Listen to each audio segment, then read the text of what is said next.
Hello, everyone, and welcome to episode 119 of the High Sensitivity Podcast. Thank you for listening. If it's your first time here, we talk about movie news as well as what we watched or played over the week. My name is Barry, along with my co host. My name is Craig. Just one today. Just one today. Don't worry, we'll have Craig back next week. But you know what you can Yep. always count on to be a part of every show? The news. The news. The news. I knew it was coming. First up, I'll go with Skate free to play. I know this is probably going to be yeah. I probably took it from you. I know I stole. I No, stole it's that not that. line. That's just my reaction. Yeah, I am not particularly happy about it either, or Nope. not. My excitement for the game has gone drastically down Yep. hearing that it's a free to play game. We've seen free to play in other games before, and we know how these games work and what they do with them. So that's what I'm afraid of. I'm afraid that we're getting this. I'm afraid it's not going to be the same skate game because it's going to be, oh, this area is hidden under a $20 limit. Okay, you need to pay $20. And Right. now and especially in order for like cosmetics were never a very important thing in skate, I don't believe. It was all like Yeah. They were, but they were more just to show off like what you had beaten in the game, right? There were yeah. specific shirts and stuff that you could get when you like if you did all the Hall of Meats and did a whole bunch of like injuries, you would get a shirt or whatever. Yeah, so like it's going to be those types of things, but I know like that's now all going to be hidden behind a paywall. Yep. I'm gonna go with like the main reason they're doing this is if the game succeeds, maybe they plan on adding expansions to it where Right. you're first it's like a downtown city and then okay here's another pay another $40 and you can activate or unlock the carnival boardwalk area or something like that. I'm Yeah.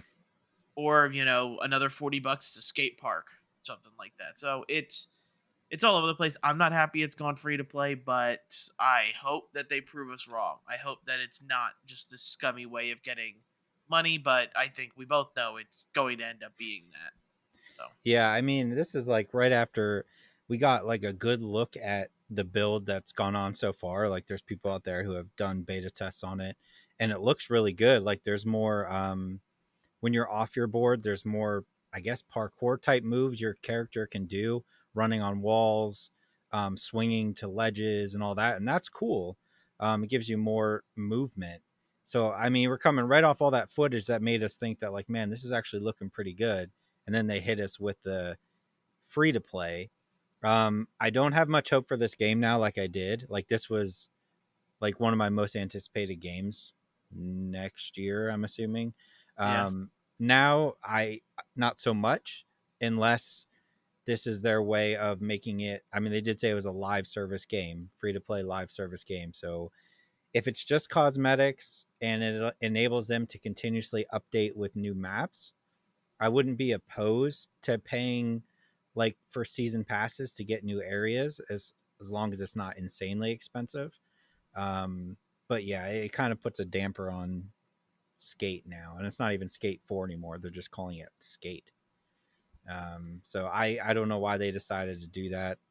Maybe it's EA, so I guess I shouldn't be too surprised. But man, they had such good faith coming from what they've shown, and then they just like drove it into the dirt.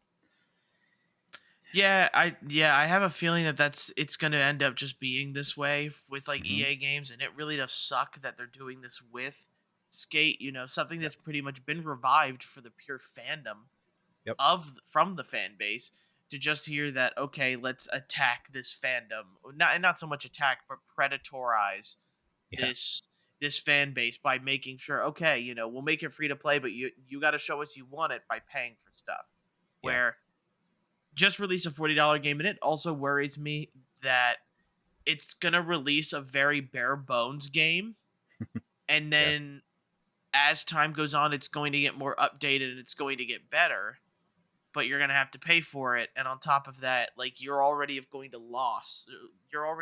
lose the mainstay crowd that Mhm. got it, played it, found out it sucked, and dropped it right away. Right. Is what I would fear is if I were them. But it's EA; they don't fear anyone. I think Like I've been thinking about it, and I think the only way I'll be okay with it is if they treat it like a better version of what they're doing with Apex right now. Because if you think about like the skateboarding community, there's constantly new shoes, new boards coming out. Like I'm all for them being like, all right, here's, you know, 10 new shoes that came out for real, like in the real world in the past 6 months. We're going to throw them in the game. Here's 20 new decks, and here's five, up and coming skaters. And, if it's like, I don't know how much is a character if you were to try and buy it in Apex, a couple dollars. Yeah, just a couple. Yeah, I'd Yeah. say It, I think it it, is it 700 Apex points, I have which so many of those. I think it's like $5 or $7 for a new Okay. character. Okay.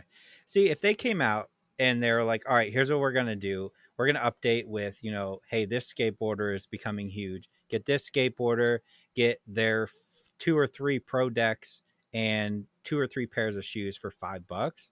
I'm okay with that. Like, if you want to play as that character, I mean, you want to play as your own character, but if they're like, here's their pro model shoes and their pro model boards for $5, I might be willing to do that if it's somebody I'm like, oh, I really like that skater. I'm going to buy their clothes, or, Yeah. that's fine. As long as it's not like the main game, but it's EA again, and it makes me nervous. Yeah, no, Um, I'm completely with you. all right. So another one that was interesting was Beyond Good and Evil starts external playtesting, and I just assumed this game was dead. As I've did been I. I've been wanting this game forever, and when did we see that teaser trailer Oh for? my god. That was That what has that was when E3 was still going.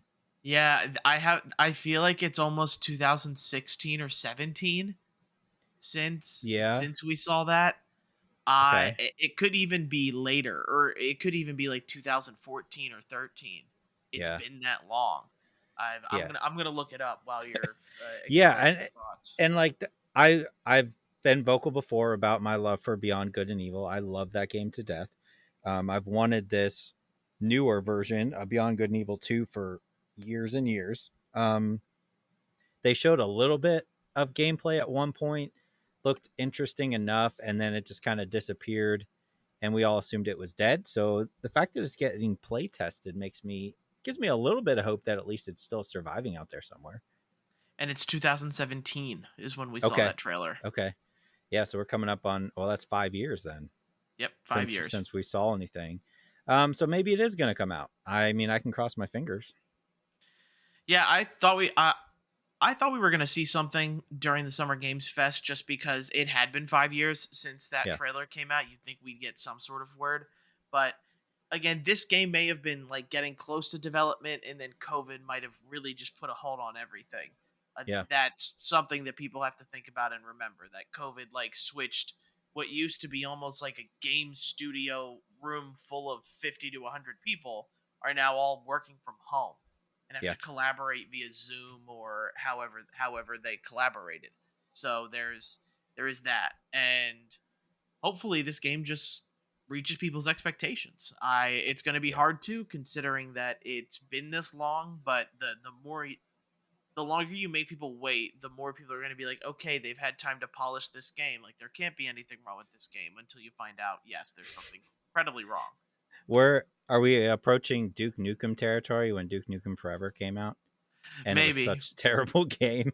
yeah, yeah. I think we could be approaching those levels. I don't know if anything could be that bad, to be honest. I want to play that again. I never beat it. I need to hunt it down and get it. Maybe we could stream it. But like, I Yeah, remember playing the first level. It was terrible. I didn't play it at all. I Okay. did. I just remember for like a fact that end. I just remember how like brutal and like, and I know it's supposed to be funnier, like it's supposed to Hmm. be a funny game, but I can't imagine trying to find that now because some collector is probably selling it for $100, being like, "It's Duke Nukem's last game. You gotta have it. You gotta pay a premium for it." There were so many copies out there, though. I'm gonna look it up real Yeah. quick. But like, there has to be. I bet you. I'd be surprised if it was more than $5. Let me see. Yeah, $10. Okay, that's pretty Sell good them for then. about $10. You Yeah. can get it.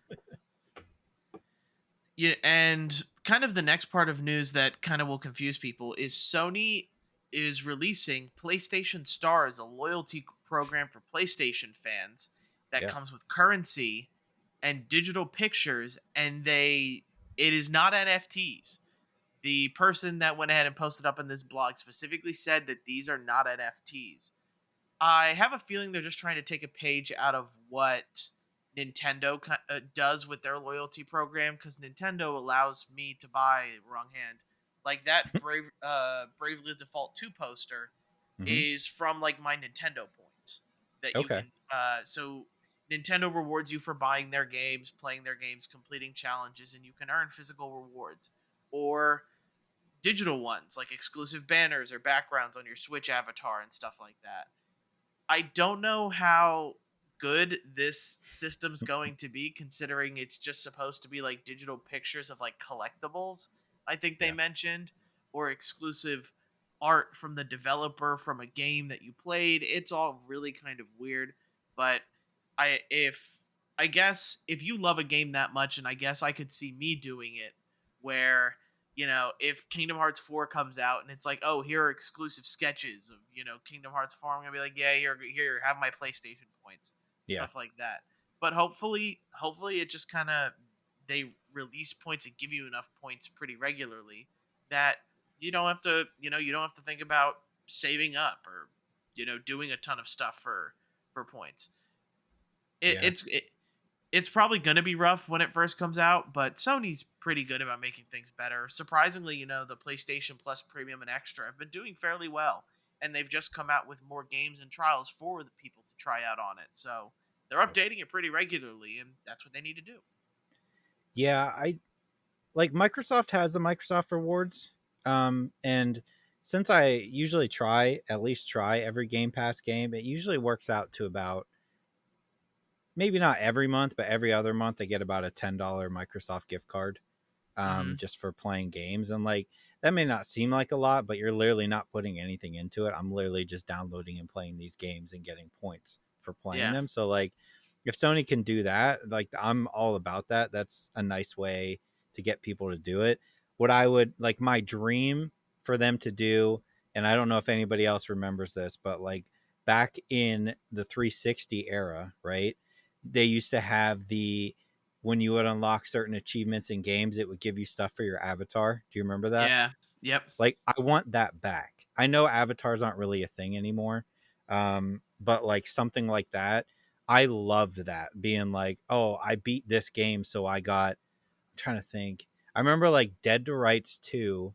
When I beat that game, I got like a T-shirt for my avatar.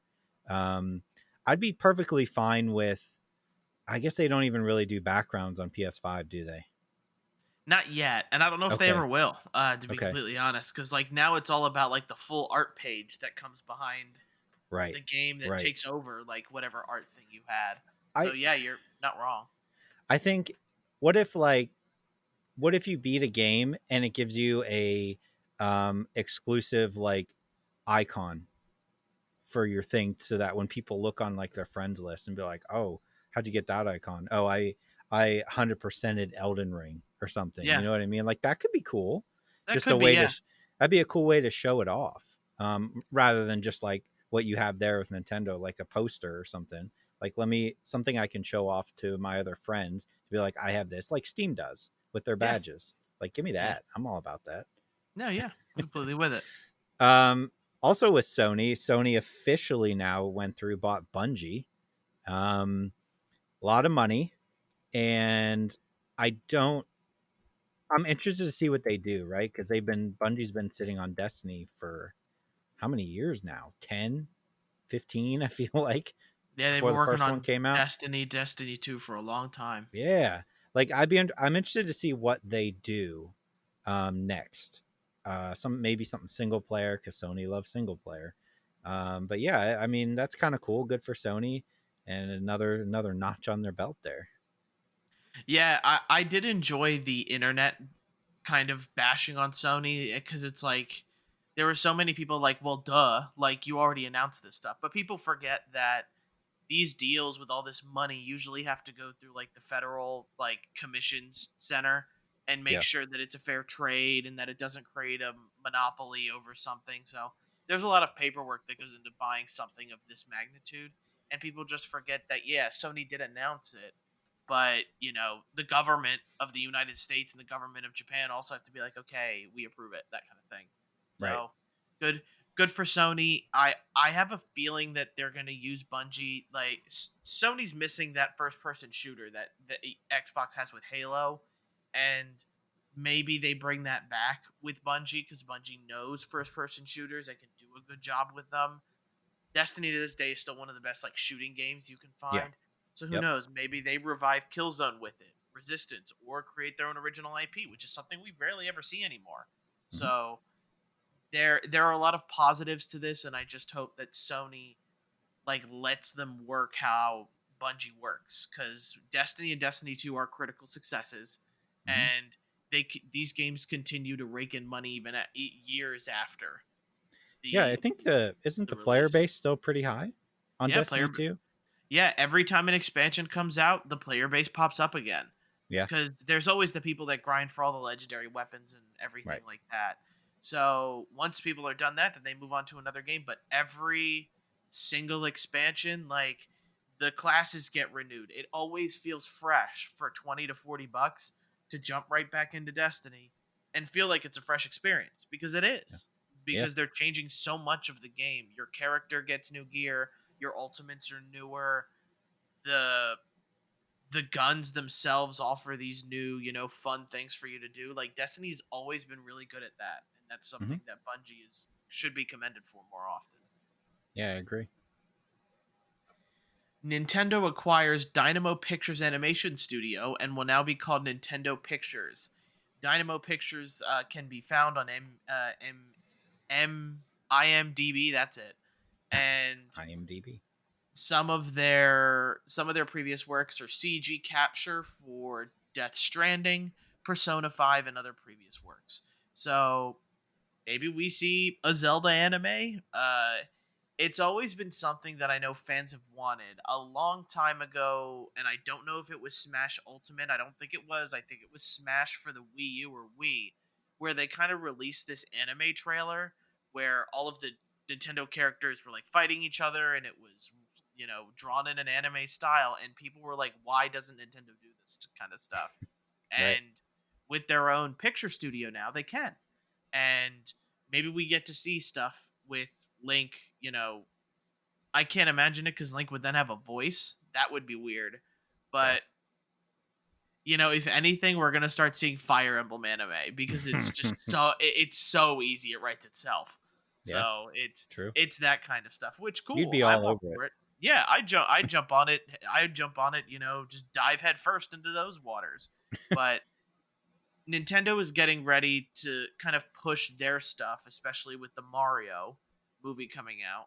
And they need to be ready for, if this succeeds or if it ends up doing well, that you can create a Mario anime or a Mario. It doesn't have to be anime; it can be animation of some sort. Yeah. So good for them. Like CG work with Death Stranding has always been pretty good, but like the Hmm. the listing for Persona 5 is definitely like, okay, like they can do probably Japanese anime stuff. So that's where I'd Yeah. go, because Nintendo would, the name alone will get millions of people to watch it. And Oh, for that's sure. Yeah. something that and that's something that Nintendo has that Microsoft and Sony don't have at all.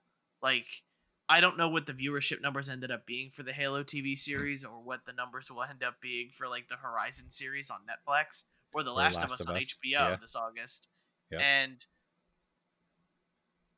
like those two companies tend to ground themselves in reality more or less, where Nintendo has always been about these colorful, playful journeys in a way, especially with like Zelda and Mario. So I'm interested to see what comes out of the studio, and Nintendo hopefully doesn't ruin it. Yeah, hopefully. I mean, yeah, there's a ton of options there. What about like a Kirby series? Kirby would work well too. Like Yeah. any Yoshi. a Metroid series, a Yoshi Ooh. series. Like Yeah. you say these names and they make sense to make an Hmm. anime with, or something like Metroid that. could be cool. Metroid would be really good. Yeah. Metroid's a bounty hunter. You can Hmm. literally have a monster of the week, or a monster of the, or like Yeah. a monster for each season for Samus to hunt. So Yeah. it all makes sense. Like if Nintendo, if you aren't doing it, I can't write scripts, but I'll try. Just pay me. I think my only issue would be is does Nintendo keep it everything has to be family friendly? You know what I mean? Cuz like a dark Metroid anime would work so well, but do they Probably, yeah. but are they like no, it has to be, no blood, no And, sexual themes. yeah, anime has never been super violent because Okay. even the stuff that you see a lot of the times gets blurred in Japan. Like Yeah. if it's super gory, and I'm just trying to think. I'm pretty sure like Parasite was the same way, where it would literally be like black splotches, kind of covering up Okay. the really gruesome parts. So other than that, I really like. I don't think anime really necessarily for Nintendo has to be super bloody. It doesn't have to be extremely gory, but it should involve some sort of action scenes and Yeah. stuff Oh like that. yeah. I imagine it being like Dragon Ball Z level of Okay. kind of blood. I think they can get away with that, Oh, for unless. sure. But if it touches Pokemon, nope, it's got to be kid friendly. Like that's 100% for sure. It's true. Yeah, we'll see what they do. All right. So, according to some recent job postings over at Respawn, we are getting a single player game set in the Apex Legends universe. I know it's not Titanfall 3, but I feel like it's about as close as we're ever going to get at this point, and I'm all about it. I am 100% for Yeah. it. Like Yeah. use the all of these heroes, and not that I've paid too much attention to it, but every season there's always some sort of lore that Mm-hmm. comes out, and the relationship between Loba, Bangalore, and Valkyrie, and I think it's Valkyrie. Mm-hmm. Um, like that kind of stuff spills over, and you get to see that happen or watch it happen. The relationships that Watson has with Crypto and um Caustic. Yeah. So like they have set and established characters that can do a really good job. Mm-hmm. And a single player game with the gun mechanics that are already really good in Apex, and just maybe providing a bigger scope or story, whether it's I don't know if they could probably really get away with an almost like I'm trying to compare it to a game, but I want you to think of like a four-player game where you're picking like heroes in a Mm-hmm. way, but like it could almost be like an Overwatch story mode type thing where you're picking heroes using their abilities to get through the story mode. Like Yeah.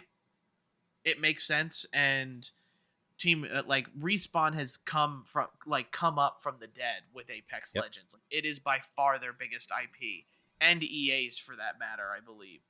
Yeah. So Which comes out of Titanfall. yeah, And they, the Titanfall 2 single player is considered one of the best FPS single player experiences of all time. and it I is. wouldn't be surprised, honestly. I mean, this is what I would do is pick one of the legends, whichever one you think would work the best, and do a single player game for them. If it takes off, you have a wealth of other characters that you can make single player games with. Like you still have your Apex running on the side to make you all your money, but you could put out, here's Octane's story, here's Watson's story, all of them. Like you could literally go through every legend, and if it plays like Titanfall, people are going to buy into that experience, and they're going to be all about it. So just more and more money that they can make, which is EA. But yeah, I mean, I'm excited to see what they do with it. As am I, and if it's Respawn, I have a feeling like they've kind of come back into the good graces of people. I Mm-hmm. will admit sometimes the loot box and heirloom stuff is kind of predatory in how they do that, but Yep. they never force you to buy it. It's really only if you want it, like, and you have to have it. And Yeah. sometimes if you want like a specific skin, there's usually a way to get it without costing you tons of money. So Respawn's good in my book. They really, hopefully, they just don't mess up. That's all we Yeah. can hope for. They've done a lot of good. It would be kind of sad for them to mess it up now. True.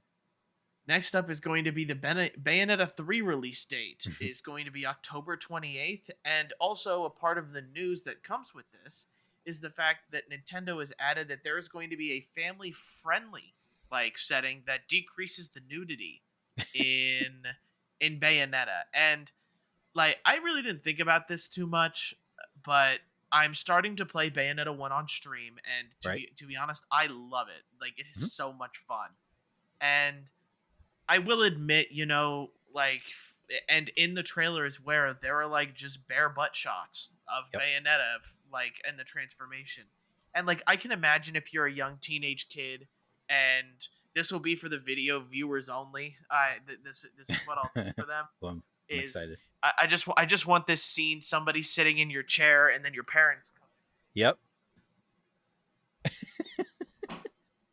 Are you winning, son? Yeah. And then you have and then you have the the moment of the 15-year-old kid slapping Yep. his keyboard going, "No, Yep. dad," kind of thing. So it makes sense. It really does. And like, gaming should be for everybody, and I want it to be as inclusive as possible. So while Bayonetta probably is going to be a not super safe for kid game, Yeah. It never was.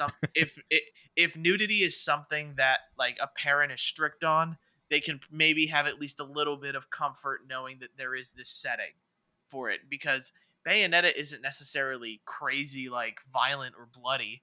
I No. guess I should say. So taking away the whole like nudity and sexuality portion of things may be better for the franchise overall. And the people who are complaining about the game being censored and that this is a type of censorship, like, just get over yourself. It's an option in the game. You don't Right. have to pick it. And Right. people people just get angry over the fact that, like, oh, like, this is what's wrong with the world today. People feel like they have to censor this game. And it's just like, getting M-rated games is now is easier than ever for a kid, because a lot of times these parents go, "Yeah, I'm buying it for my kid. Like, it's gonna be Hmm. fine, right?" That kind of thing. And it's better that there is at least an option, because the kid can pick that option, because it's not like a parent is watching over their son or kid playing a violent game. So it's just nice to have that option, because if for whatever reason a parent is over you and you don't want to embarrass yourself or have to like answer questions about a game to your mom or dad, Right. or anybody that gets offended or is uncomfortable with this type of content, you can put on that setting and continue on your way. Yeah. I'm all for it. I just don't get why people get so mad about this stuff. People get mad Yeah. about everything now.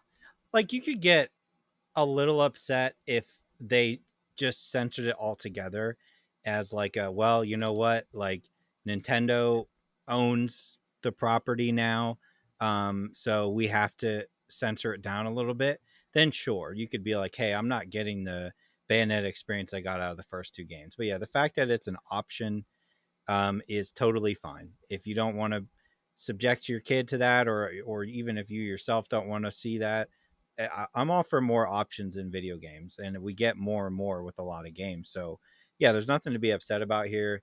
Just don't turn it on if you don't want your experience ruined. I'm gonna put that in quotations, right? The nudity was never like. I mean, I remember when the first game came out, it was part of the marketing, right? Like, that's how they sold that game, because you were like, "Oh, this is a game like Ninja Gaiden, but oh, there's a lot of nudity," and they sold it that way. Um, and yeah, there is in the original. It's more so just kind of like quick flashes of her from behind for the most part. There are some cutscenes that kind of push it a little bit, but yeah, I mean, I'm excited for the game. They kind of teased us with that date. They kind of flashed it first and then went to something else, which is kind of cool. But yeah, October, yet another game in October. There's just too many. I'm gonna have to take like a month off work. Yeah, no kidding. And what was I about to say about Bayonetta? Crud. Um, I mean, you've been it'll playing come. it. Yeah, well, no, it'll come to me later, and I'm gonna Okay. and I'll be upset that I didn't remember it then. But with Bayonetta 3, it's just something where, oh, now I remember. I now remember Okay. what I was gonna say. This Okay. nudity is nothing like God of War. Like, you remember the No. God of War games where you literally have scenes dedicated to Yep. like With button like presses. yeah, with Yep. sex, and there Yep. were women's breasts out Yep. like at the end of those cutscenes a lot of the times. Yep. So it's like, if I understand people being upset about that, because it's kind of a prolonged experience. There are women moaning as Yeah. well during these cutscenes. So it's uncomfortable for a lot of people. I can't Mhm. imagine how many parents are like, "What game are you playing?" when Yep. if they happen to hear that, or if a parent happened to walk by. Yep. So but Bayonetta has never been that bad. So No. like if people are going to be angry about like the nudity sort of stuff and the censorship, they should be angry at the old God of War games as well. Old Yeah. God of War games, not the 2018 because there's none of that there because it Right. changed. But the old God of War games, all of them had it. There was Yep. always like a section that it was always that because I remember them. I played through them, and Yep. they kind of scar you and leave an impression on you as a kid. So Yeah, I mean that's always been a thing. GTA had that. yeah. There Yeah, the was black the coffee thing, I think it yeah, was. black coffee. Um, the I don't know how many people remember the game The Saboteur, but that game was kind of like a GTA clone, taking place during like World War I or two. But that had a code when you bought the game. I remember because I bought the game, and you had to put the code in to unlock the nudity. So if you bought the game used, um, you didn't get the nudity, right? You didn't get the topless women. So like that kind of Yeah. stuff has always been around, and for the better, that has gone away. But Yeah. that was such a huge selling point on that game specifically. I remember the marketing on it that was like the code's in the box.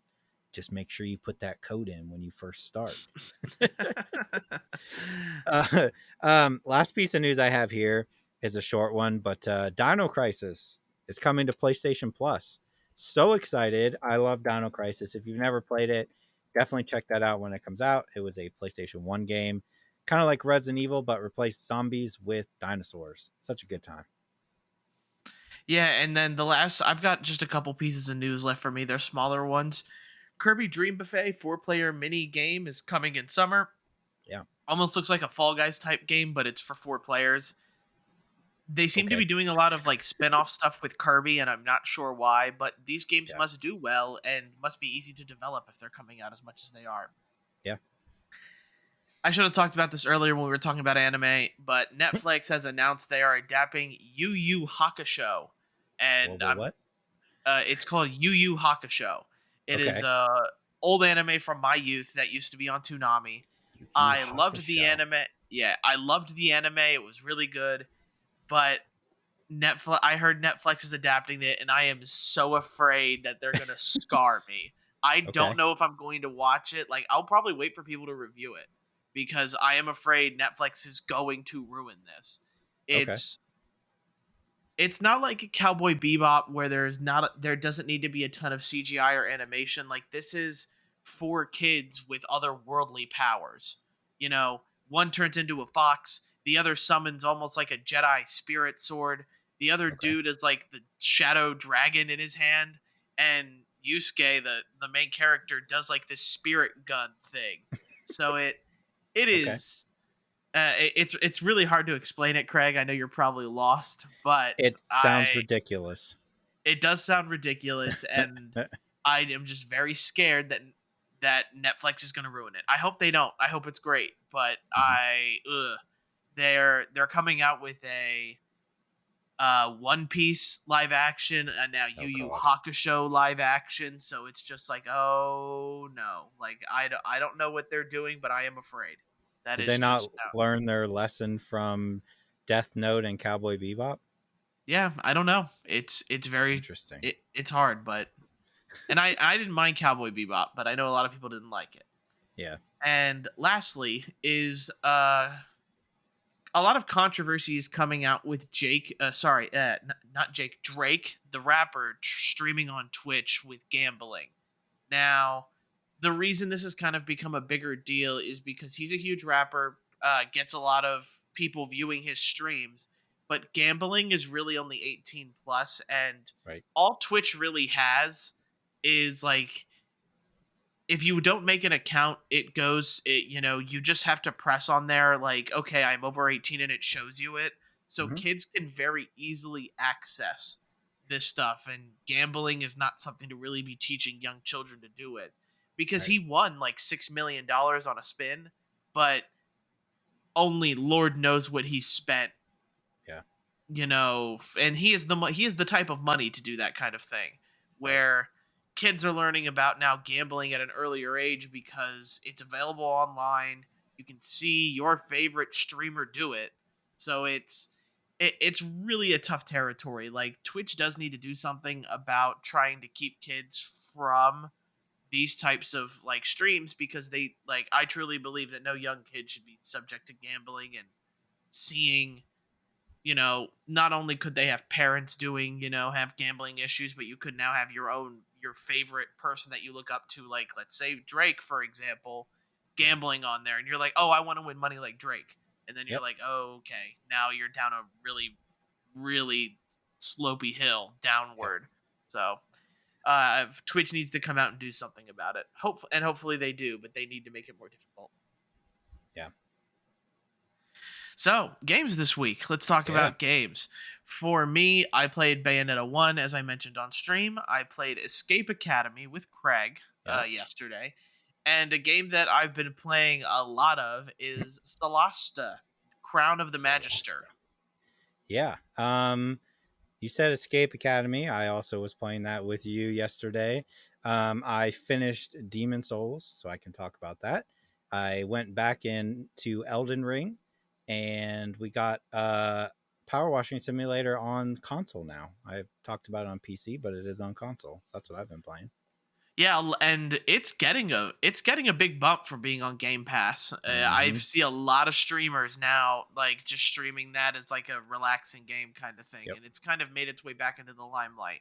So good for Power Washing Simulator. Like that, Yep. another indie game, another indie developer getting kind of the spotlight that they kind of deserve.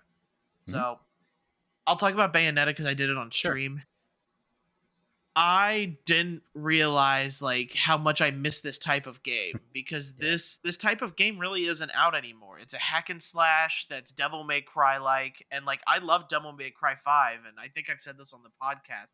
Craig let me borrow a Devil May Cry from Gamefly and I Yep. beat it in a weekend. Yep. Like it's all I played, and they're really fun games. And I booted up Bayonetta. The story's wacky, the combat's fun, and a part of me just doesn't know how I missed it Yep. in that. But when somebody like me and I just play a lot of games, a lot of good games get lost in that, and you kind of never pick them up again, or you never get to play them in general. I'm just happy I picked it up now, right in time for Bayonetta 3 to come out. I just need to finish 1 and 2 before that comes out. And Yeah. that will be I'm probably going to stream a lot this coming weekend because I know I need to make a gap in or a dent in this game before Xenoblade Chronicles 3 comes out and Digimon Survive comes out next week, because we're starting to ramp up into the release calendar again. Yeah. I've said before, Bayonetta is one of my favorite games from the 360 era, PS3 360 era. It's done so well. Bayonetta 2 as well. It feels good. It controls well. The story is kind of second nature. Like it is what it is. I thoroughly enjoy the character. Bayonetta's great. But yeah, it's just a fantastic, fantastic game, and it holds up well now. I mean, it's old at this point, but you can still pop it up and pop it in and go to town, and it's still great. Yeah, I absolutely agree. Okay. Let me talk about Demon Souls. We'll combine Demon Souls and Elden Ring. They're like the same thing. Yeah. So I beat Demon Souls. Never thought I'd say that in my lifetime, but I beat a Souls game. I had a great time. It was a little frustrating at points, obviously, but and I'm forgetting there was a moment I had, and I know everybody talks about like a moment where it kind of clicks for you, right, in a Souls game. It wasn't the final boss, it wasn't the king, but it was the one before him. He's kind of like the mini boss, and he has like the giant red sword. You know what I'm talking about? Yep, I know exactly who you're talking about. Okay, and I forget his name, but there was just like I was just trying to look him up too, and I couldn't find him.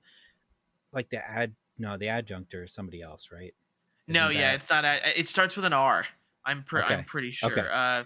Talk about it, and I'll Okay. get his name. I know exactly what to look for. Okay, so I was having a good time with this game. Like a lot of the bosses, you find the certain ways to kind of cheese them a little bit. You gave me one for one of the bosses where I could kind of hide under some stairs, and I cheesed them to death with poison gas. But The moment for me that made the game click is I got to this boss that I don't remember his name, and you kind of walk up there and it's just one on one. I immediately could tell. Did you find it? Yes, I did. Okay. I actually can't believe it because it's not with an R. It's Penetrator. The Penetrator. Okay. So it's right near the end of the game, right? It's like right before you get to the last level. So I Yep. walk up the steps and I see him standing there. I'm like, all right, here we go. I walk up there. I immediately look for some way to cheese him. There isn't, right? Like it's just big open. You have to fight this guy one on one. And there was something in that moment that I beat him in one try, but it was the moment of rolling to dodge the attacks, parrying, where it all just kind of clicks, right? And you're like, I was literally in the middle of that fight, and in my head, I was like, oh my God, I get it. Like the game just clicked for me at that moment. And like I beat him easily, not easily, but you know what I mean? Like handled Yeah. him very well. And I was like, I get it now. This is how you're supposed to feel in a Souls game. The last boss, the old king, was extremely easy. Yeah, he's a Um, pushover. he is because I was all worried. I think I died like 2 or 3 times, but compared to some of the other bosses, he's a cakewalk. But I enjoyed that game a lot. I understand why people like those games. Trying to play some of the old ones like I have recently, like that updated graphics helps a lot. Hmm. I think I may end up holding out hope for a Bloodborne remaster before I jump into that. But I had so much fun with that game. I don't know if I can put it on my list for this year since it came out. I don't know if I can classify it as like, oh well, they put it on PlayStation Plus. But We'll have a yeah, separate category for favorite game that didn't come out this year. right. But I really, really enjoyed it. So I did that. I jumped into Elden Ring. I'm definitely enjoying Elden Ring more than the first time I played it, for sure. The open world thing is still kind of throws me off. Like I prefer the levels, I really do. But it's not like an immediate turnoff for me. I just kind of I'm struggling at the moment where I should be going. I know that it kind of leads you, right? Like there's the ray of lights that kind of show you where to go. So I've been kind of following that, but it took me to a boss that I just feel like I'm severely under leveled for. So at that point, I'm like, all right, maybe I just wander around for a little bit. I don't know if that's the right approach, but like it's very obvious that it's telling me to go this way, but it's putting me at this boss. And I looked up the boss and they're like, yeah, you should be between level 20 and 25. And I'm at like 17. Yeah. So I'm like, yeah, I'm not ready, obviously, for this boss, but like, what do I do then?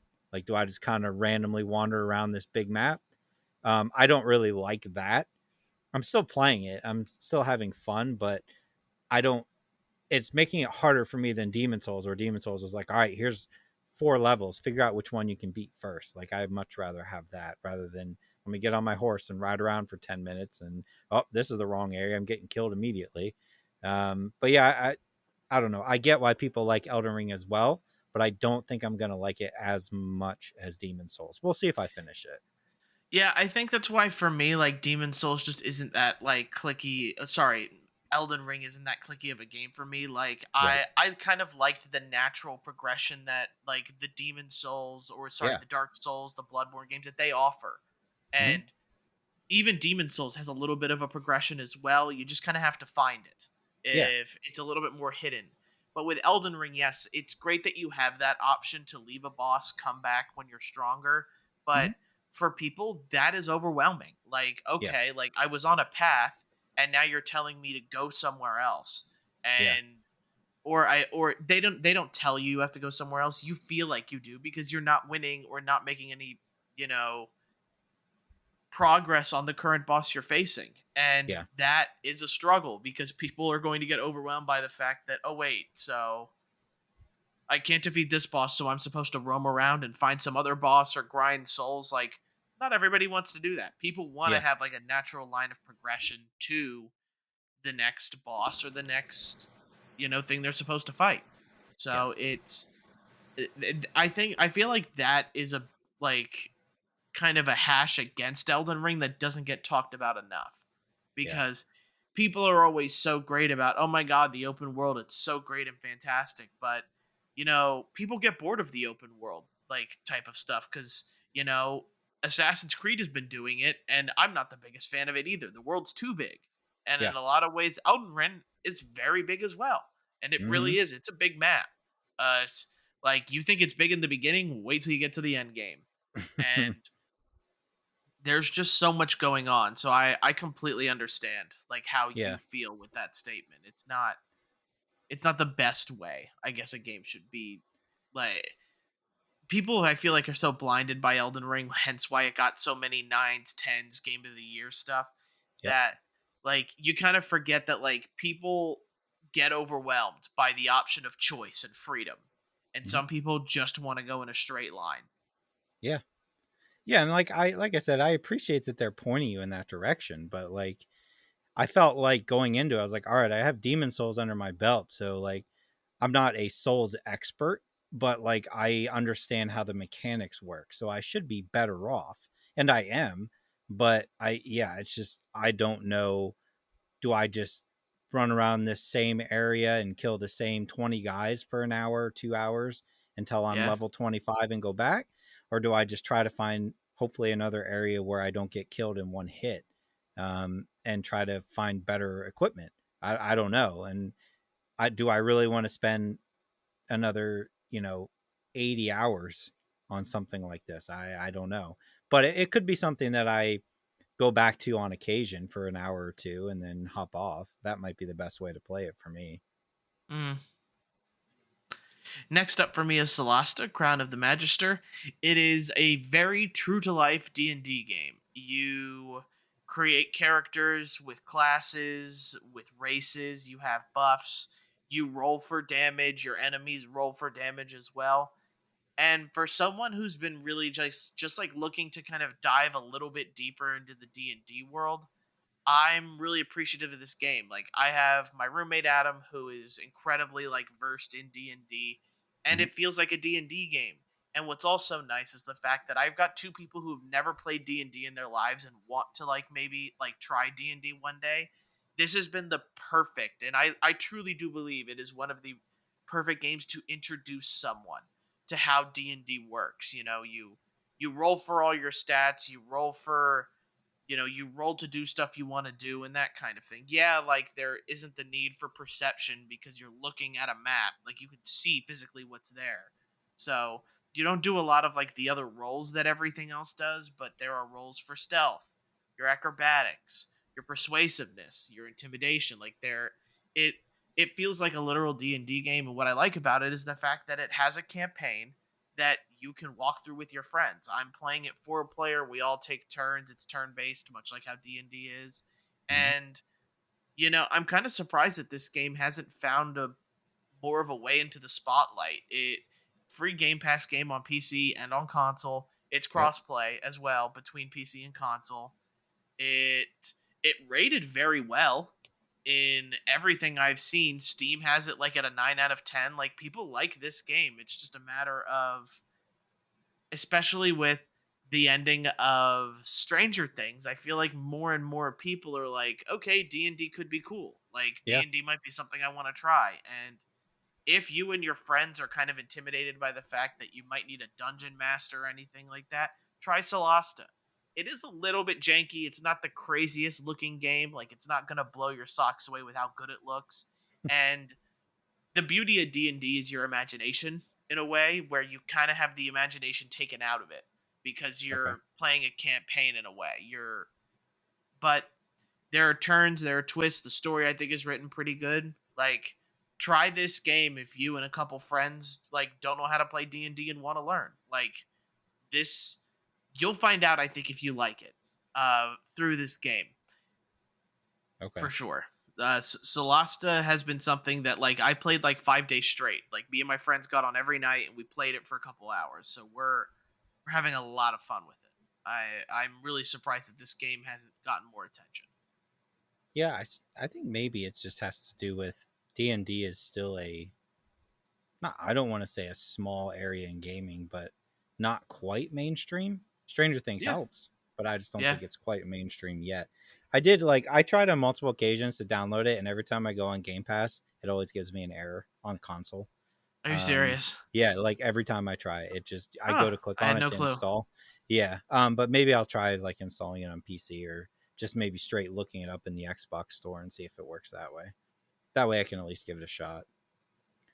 Yeah, and like if you want to try it, like it's very easy to like have different characters that you make, load up a character that you have with me, we'd all start at level 1 and Hmm. I could have a brand new character for that and then still have my other campaign with my other friends with the other character that's higher level. So it's all very good and very D&D like, which is Okay. something that for people, especially a lot of new people who are overwhelmed by the fact that you need to find a DM or find a story or something like that, this is the easiest way to do it for Okay. sure. Yeah, I'll definitely check that out. Power washing simulator on console. I've talked about it before on PC. I own it on PC. On console, it's just as good. I actually think it controls better on a controller as opposed to mouse and keyboard. It's just a little bit more laid back.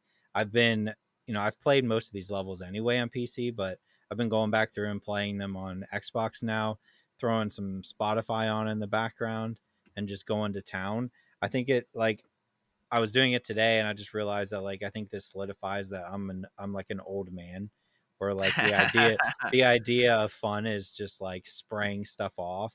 But like even using in real life my power washer on like the sidewalk and the side of the house is like so it's such a good time. So yeah, I mean it's super relaxing. It's a good podcast game if you want to throw our podcast on and clean some houses. Yeah, it's a ton of fun. So can't recommend that game enough. And it's on Game Pass for PC and Xbox, so you don't even got to buy it. Yeah, and speaking of another Yeah, game, we have Escape Academy. yeah, Craig and I have been playing this. It's a co-op adventure. It feels a lot like It Takes Two, where it's yeah. automatically split screen and you have to work together to get out of multiple escape rooms. I don't mean to brag, but Craig and I have gotten A+ on every single one of Everyone. these. Yep. Uh, but I'm having a lot of fun with it. Like there is sort of this stress that the game puts on you to get something done on time, One level in and particular. yeah, one level in particular we were pretty stressed out about. Yep. And it's just kind of fun to like you and it's only 1 to 2 people. It's not like a 4 player game. You kind of just go through it and it's just nice to like play with a friend. It's not something that is like crazy difficult, or at least it Mhm. isn't yet, and we've completed a couple rooms. It Yeah. may get like there are some puzzles to us that I will admit I really wish had instructions, Yeah. just to show us what something was, but we found a way to get through them Yep. somehow.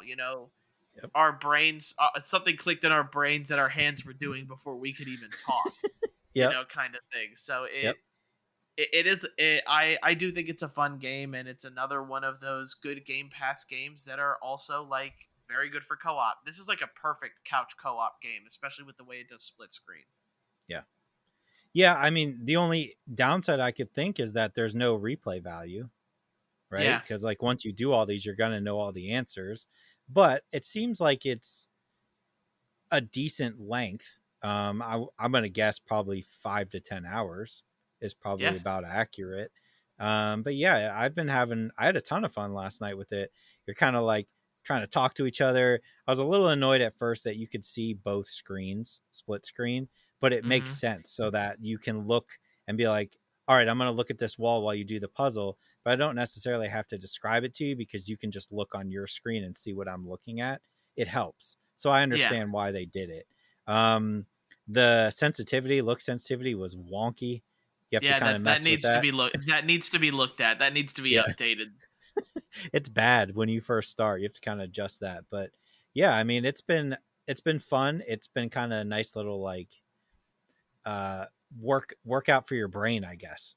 Yeah. And the story's whatever. I'm not really paying attention to the story that much, but yeah, it's a great game to play with somebody. So can't recommend that one enough. Yeah, and I think those people that like puzzles will also find a reason to play this game on their own. Yeah. It is a fun game that doesn't necessarily require 2 people, because even when you're doing something, like you have to physically get a pen and paper for some of Yeah. these puzzles and decode ciphers and stuff like that. So that's what I like about the game. And Mhm. on top of it, you while you're walking around, you can pin something to like the part of your screen, so that way you can like look at something, reference the cipher code, and then start writing. So Yeah. like you have the ability to do a lot of work without needing to have seven different windows open or something like that. It is. I didn't know really what to expect with this game, but I am very happy that I just kind of decided to play it on a whim, and Yeah. it's been a lot of fun. Yeah, for sure. I mean, I think probably two or three more sessions, we should probably have it done. I think so too. Yep. So that's going to be it for games this week. Let's go ahead on to movies and TV shows, where I didn't realize how much I watched this week Yeah. until I started writing it down. Thor: Love and Thunder, Mm-hmm. Miss Marvel finale, the Yep. Bob's Burger movie, Yep. the Boys finale, which we had talked about before, Yep. and I recently started an Apple TV Plus show Mm-hmm. called Blackbird. Okay. Oh my god, am I've I heard it's very obsessed? good. I am obsessed with Blackbird. Okay. If you haven't tried it yet, I definitely would. There's only 3 episodes, so I'm not going to talk about it too much. But I cannot I can't put into words how good the acting is in this show. Mm-hmm. Uh, it's another one of these it's not so much a mystery as it is where the character, I think his name is Jimmy, and he gets sent to prison for coke, for selling coke and being like having a whole bunch of unlicensed arms. He gets an opportunity to get his sentence released if he can get a confession out of someone else at a more like high, how do I put it, high security jail, where it's Mm-hmm. definitely not as comfortable as the one he's in. He takes the opportunity because his dad gets a stroke. These aren't really major spoilers, if I'm being honest. Mm-hmm. And you get to kind of watch like the I think his name is Taron Egerton or something Yep. like that. Yep. He plays Jimmy. He is awesome, and I'm gonna bring up the cast here because like I'm not rooting for the killer in any way, but the actor that plays the Yeah, and guy who's his trying to get voice the is confessions, crazy. it is it is insane. It is creepy. His name is Paul Walter Halser. Um, Okay. he is crazy good at this acting. Like it is I am just entranced every time he's on screen cuz he is such an interesting piece of this show, and I can't recommend it enough. And also I do want to say that Ray Liotta is in it as well, who I Mhm. believe died Yes. in 2000 in 2021 during the whole COVID scene. So it's just nice to see him in a role. I don't know how much more he's in it due to the fact that he might have died during mid shooting. I really don't know, or if Mhm. that changes the story. But right now, 3 episodes in, I'm hooked. I'm Cool. absolutely hooked. All right. I also watched Bob's Burgers, also the Miss Marvel finale. We do have the boys, but I also watched Jurassic World Dominion, Okay. the Black Phone, and I watched the first 4 episodes of the Resident Evil TV show on Netflix that just came out. Now you have to tell me about it. How Yeah. is the Resident Evil thing? Because like it seems to I don't know what to think because people tell Yeah. me it's horrible, but Mhm. then I'm also reading online that it's one of the best video game adaptations that has come out. So like I'm so confused. I don't know what even to think about the series. I need to finish it to have like my full opinion. I want to say there's like 8 episodes. It's tough because the first 2 episodes, I would tell you that like this TV show is terrible, right? Like I was not feeling it at all. It's like you have an idea of Resident Evil and what it should be. We had the movies, and they're doing something completely different. This takes place well after Raccoon City. Raccoon City happened in 2022. We're now like 10, 15 years later. So you get like flashbacks to how the virus first spread, and then it goes back and forth between back then and now, constantly every episode. And the first 2 are kind of I wasn't really feeling it. I'm just kind of like, why is this Resident Evil? Wesker is in it, um, and he's the only one I've noticed so far as a actual character from the games that has shown up in the show. Um, but I think the third and fourth episode I enjoyed more. It's where they kind of start sprinkling in some stuff that I recognize from the games. Trying to think of specifics. There was one one of the characters, if you've played the original Resident Evil, one of the lines that became a meme was "I'm the master of lock picking." Um, one of the characters says that, and I thought that was kind of funny. There's a moment where one of the characters goes in a room to hide from the zombies, right? And on the table is a typewriter. Like to me, I'm like, it's a save point, right? She's safe, Yeah. and they do that in Resident Evil 8, right? Your safe rooms. I was like, I like that. You have um, the one of the characters from Resident Evil 4, one of the enemy types is the guy with a chainsaw and like the bag over his face. He makes an appearance. The liquors make an appearance. So like they're sprinkling stuff in there that I'm like, this is what I want from a Resident Evil show. It's just that some of the story I'm not a fan of. So I have to finish it to give like a full impression. I would say it's like it's not insanely good, that's for sure. Is it going to be one of the better adaptations? Maybe. Maybe. I have to see how it closes the deal. But yeah, those first two episodes, I think what happened is turned a lot of people off, and then they just didn't watch anything after that. Because if you just watch the first episode, you're probably going to be like, this is not good at all. But you definitely have to get through those first two for sure. So if you can do that, try it out and see episodes 3 and 4 if it hooks you. If it doesn't, you're definitely not going to like it. But so far, it's been all right. Okay, I'm probably gonna give it a shot then. It's not as Yeah, terrible as people make it seem out to be. yeah, There's just people memeing about, and I'm not sure if it's in the first two episodes. There's a Dua Lipa like scene yeah, yeah. with like It's her it's bad. song. It's bad. So like apparently that has really turned people off because like that doesn't make sense in Resident Evil at all. But Well, well, okay, so I have to point this out.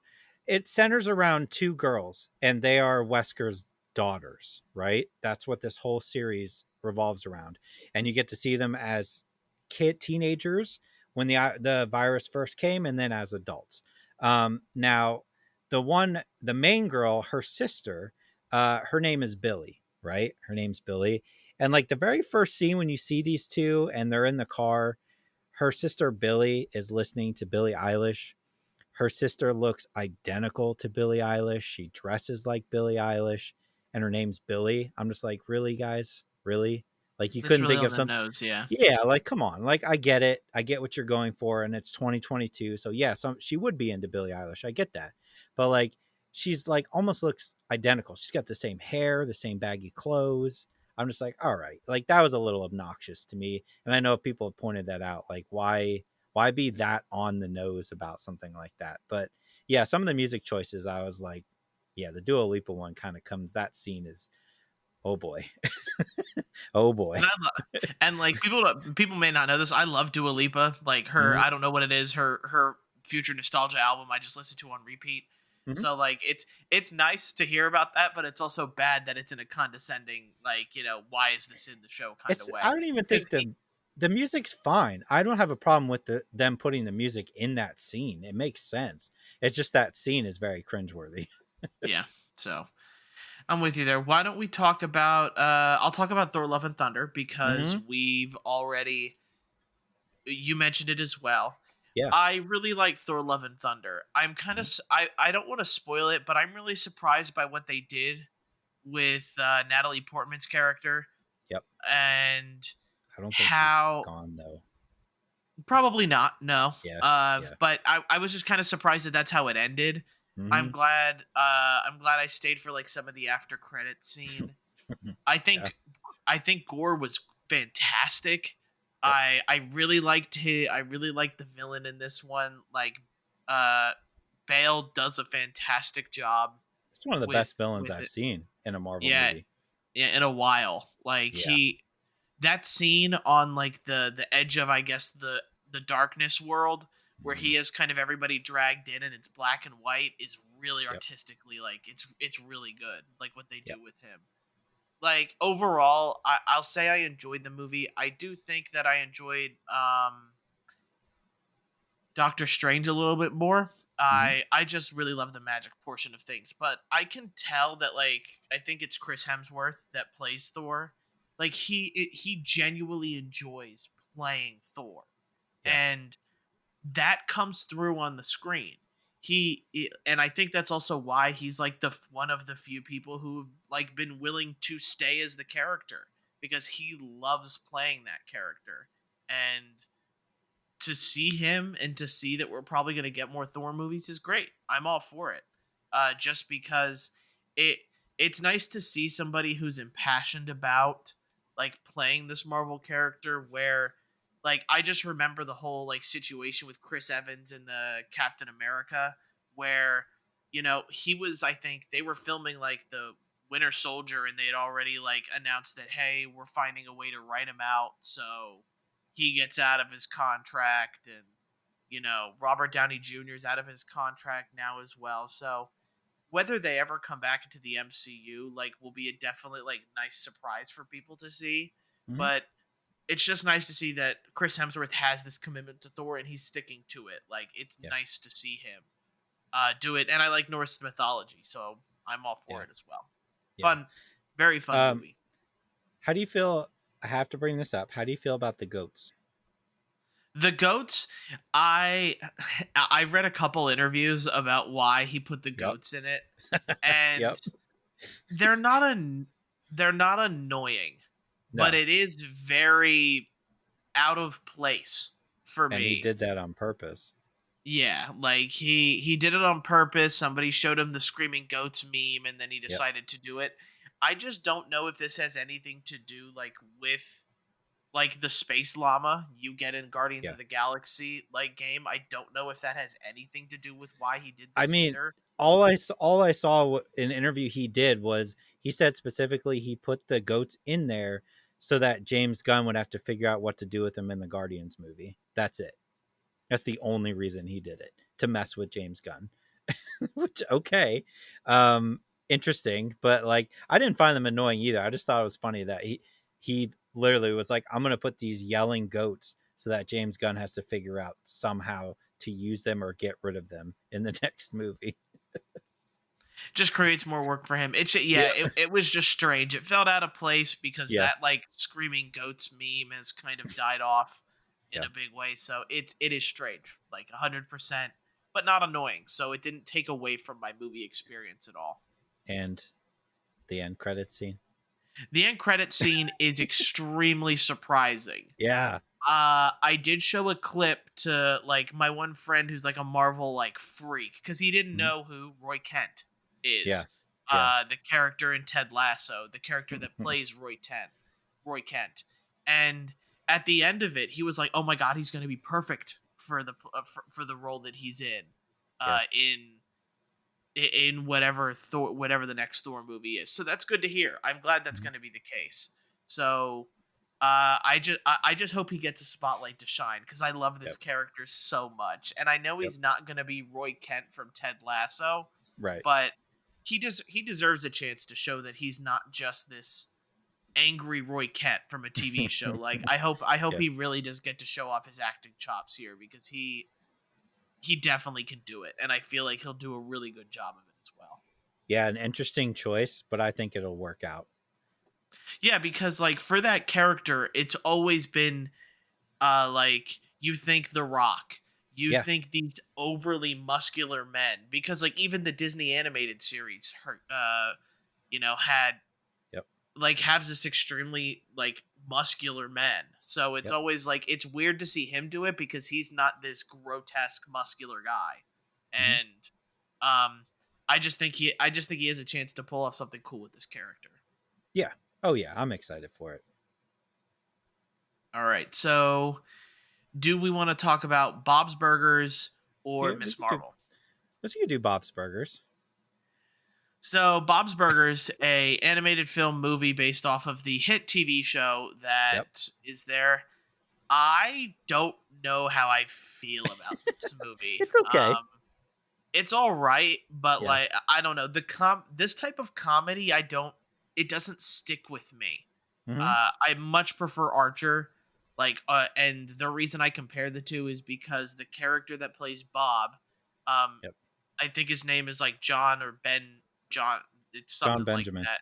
John Benjamin, exactly. Yep. He plays Archer and Bob in these respective ones, Yep. but he's not really in this movie too much, all things considered. It's more or less like focusing on the kids, Yeah. and I get that, and I get like the whole kind of arc that they go through.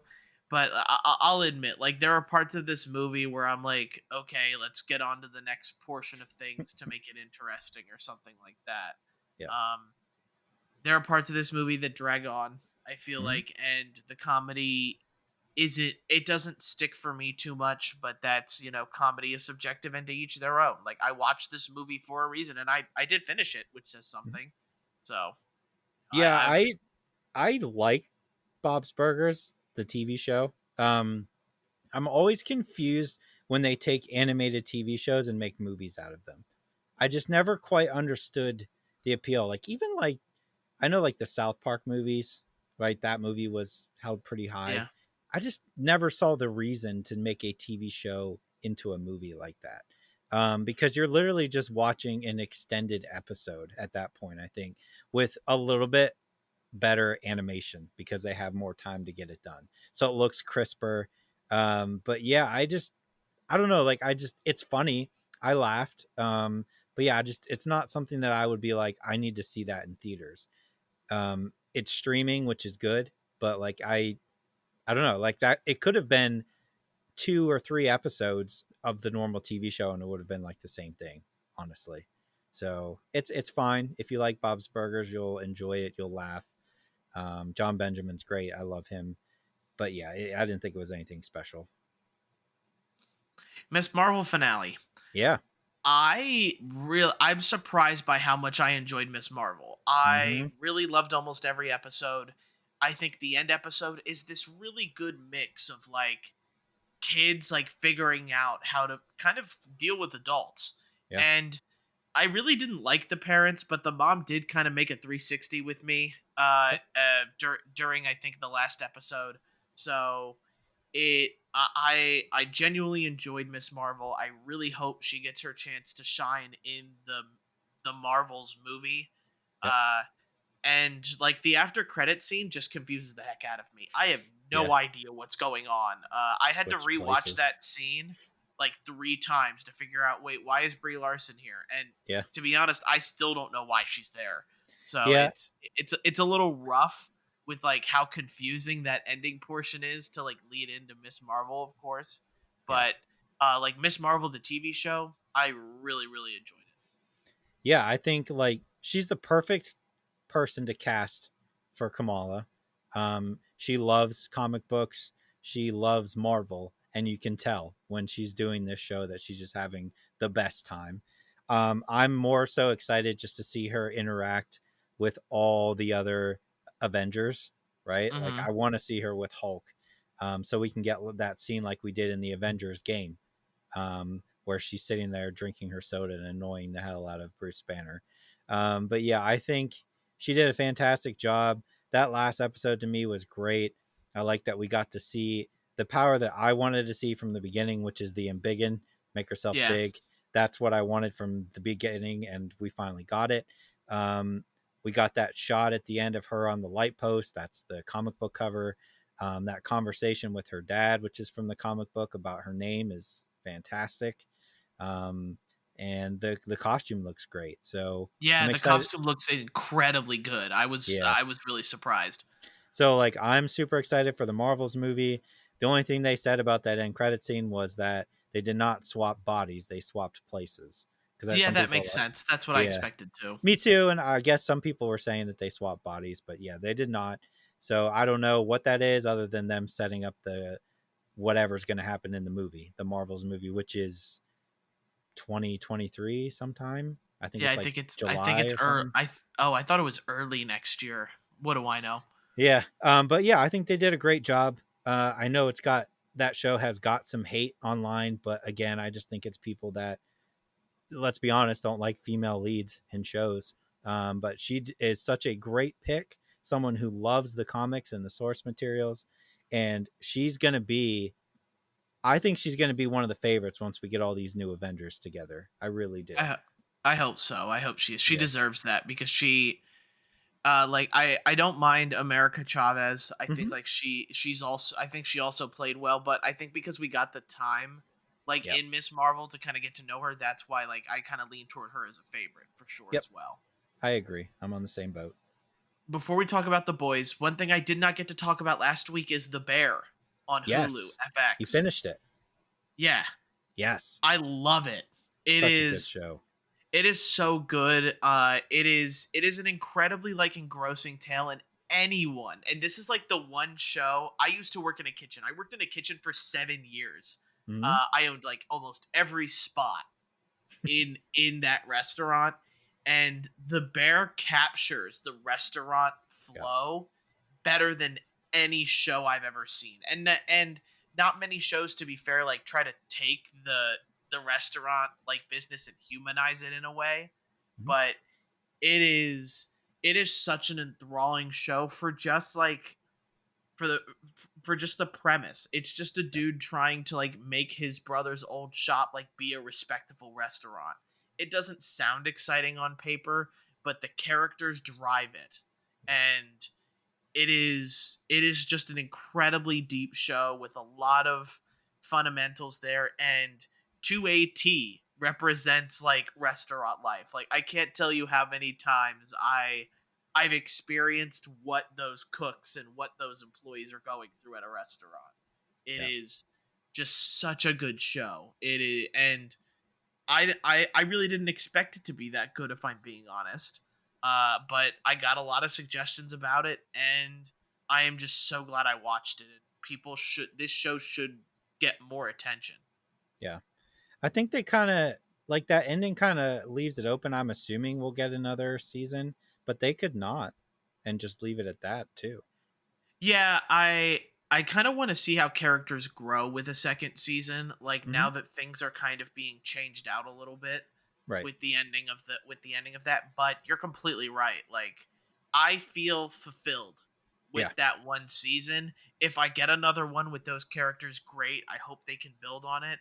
But Mhm. if not, I'm okay with my head Yeah. drawing conclusions in that, because the show is so grounded in like being realistic that you can come up with options for these characters and how they respond to the ending. And Yeah. you would probably be right if the next season came out. Yeah. So awesome series. 100% agree on that one. I know I've been taking the lead on a lot of this. I want you take the lead on The Boys. Well, I mean, at this point, it's been like 2 weeks since I watched the finale, so I'm gonna try to remember as best I can. Um, I felt like I'll try not to spoil too much if you haven't watched it yet. The season overall was great. That last episode was phenomenal. We got that kind of culmination of all of them fighting each other, which is what I wanted. Um, I don't know how I feel about the next season. There's a lot going on with Butcher, uh, with Starlight. I will say that the end of the episode with Homelander and his son, right when they're in the crowd, that to me was that scene was terrifying. Just Oh the my god, yeah. terrifying. And I mean, I know they've said like and I forget who this person who did The Boys, but he did specifically come out and say that Homelander is a direct representation of Donald Trump. That's what he was going for. But like that scene of him killing somebody who was talking back to him in a full crowd, and the crowd specifically MM's, you know, well, I mean, what do you call Uh him? Step, whatever. is it like His is the term like baby daddy? Is that what well, I mean, it's MM's kid, but MM's his kid's stepdad? yes, him being the one to first speak up and clap because Homelander killed someone was absolutely terrifying. The whole crowd joining in, and then just the look on Homelander's son. I was like, Yeah. oh my god, that's going to be crazy in the next season. But I just think it was extremely well done. All 3 seasons have been phenomenal in this show. Every season, I'm like, I don't know if they can one up the previous one, but they always seem to. Um, and then the other two, and I'm blanking on their names because it's been a little bit. Frenchie and Frenchie, yeah. And then I forget her what's name, but she's like my favorite character in the entire show. I think she's great. She just wants to be. She wanted to be normal, but then realized she needed her powers to protect, people Frenchie. she enjoys and loves as a brother. She made that clear. Um, but yeah, I think it was just insanely well done. That final episode kind of gave you everything you wanted. You got your big fight, and set you up for what I'm sure is going to be maybe a crazy last season. Maybe, I don't know. Yeah, like I have the same fear as you do is what do they do next Yeah. because we had the same kind of issue. Everybody was super into Game of Thrones. Mm-hmm. And then that last season came out and really like everybody now looks on that series in a bad light. Yeah. So for the boys to be doing as well as it does, like it scares me because I'm afraid that like this next season won't live up to my expectations or somehow Right. they drop the ball with everything there. The apparently according to a lot of my friends, like this is going in a different direction than the comics. Okay. So it will be like its own original, it looks to be like its own original ending from what the comics represented. But you're absolutely right. Like what this season hits better is you get like that really satisfying fight at the end, Mm-hmm. but like you mentioned it, like that last scene, it's the emotional hits Yeah. that really like do a good job. Like Black Noir, like his character arc is like this really strange psychedelic one, but I loved it. Like Yeah. it was so good.